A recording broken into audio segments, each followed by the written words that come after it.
Da li je dozvoljeno staviti na nišane datum i ime?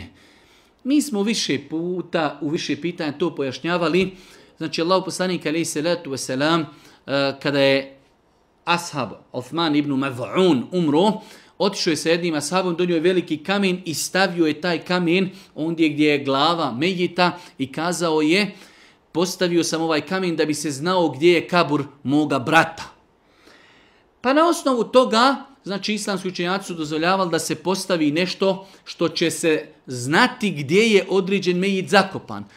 Došli su hadisi u kojima je Allahov poslanik zabranjivao da se gradi na kaburovima, da se znači betonira na kaburovima i da se piše na kaburovima. Ali ako bi postojalo veliko greblje ili mezarluci, ako bi bilo dosta mejita, pa da ne znamo sutra mi gdje je naš mejit, kako bi na taj način prepoznali svoga mejita, znali gdje je ukopan, da se napiše samo ime i prezime, godina rođenja i smrti. Nadam se, inšallah, da to ne bi trebao biti grijeh, iako je bilo učenjaka koji su smatrali da se ne smije ništa pisati.